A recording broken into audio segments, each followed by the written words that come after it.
Hi, welcome to Kingdom Seeker Circle.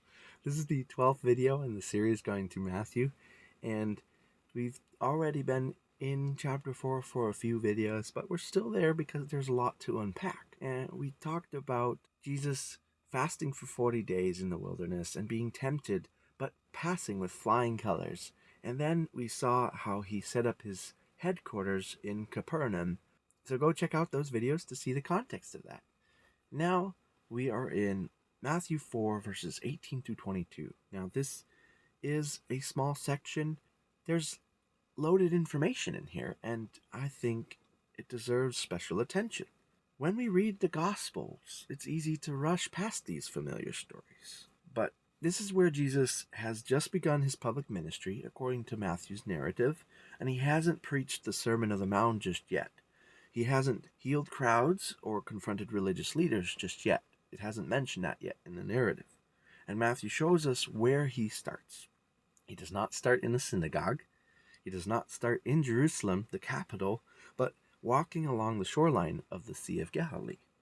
And Matthew tells us that Jesus sees two brothers, Simon, who will later be called Peter or Cephas, the rock, and Andrew.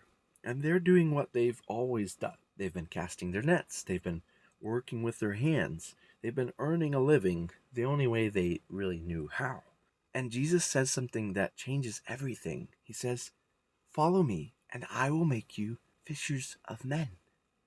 There's no build-up. There's no explanation. No resume exchange from them. No, just a call.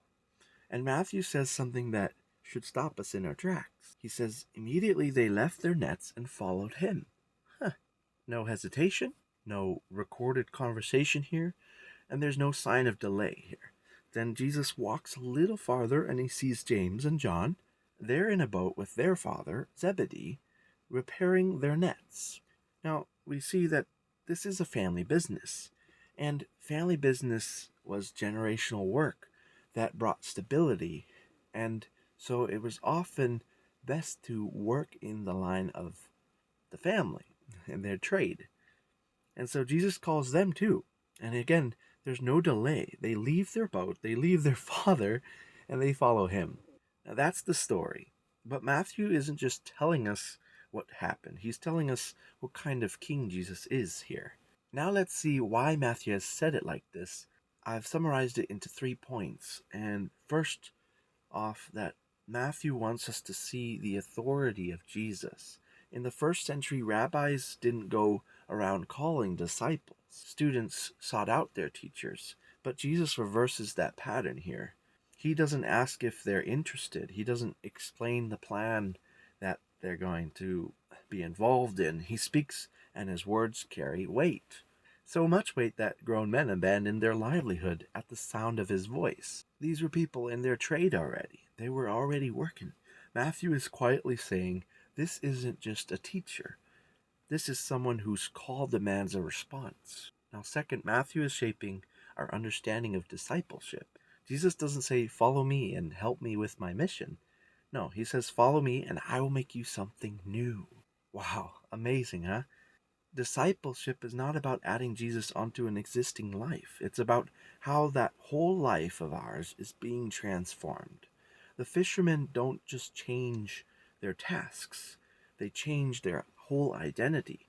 What they were good at, Jesus doesn't completely discard. He reorients those skills.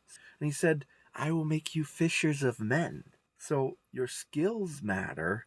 Your past certainly matters, but they are no longer the center of purpose and drive for your life. And Jesus reframes their whole entire purpose. Third, Matthew is establishing the values of this kingdom that he's advancing. These are not scholars, not priests, not political leaders. No, these are fishermen from Galilee, a region often dismissed as spiritually and culturally inferior.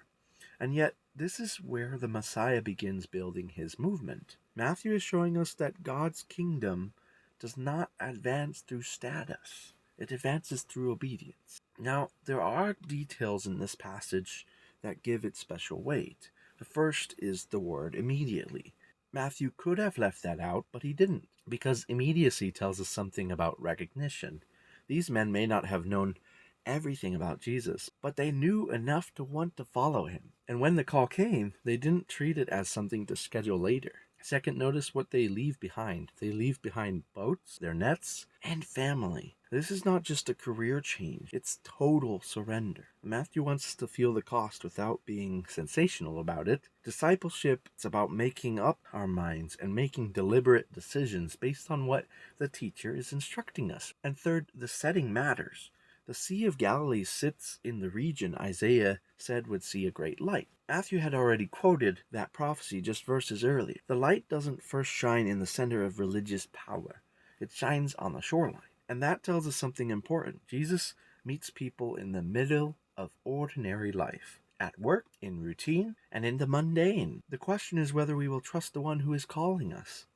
Because following Jesus will always involve leaving something behind. But Matthew wants us to see what they receive is greater than what they give up. They leave nets, but they gain purpose. They leave security, but they gain a calling. And they leave what they know, but they step into who they are becoming. And the story doesn't end on the shoreline. It begins there. Because the kingdom of heaven starts with simple invitation. Follow me. And the rest of the gospel is the unfolding of what happens when people do follow him. So with that being said, go in peace, and God bless you.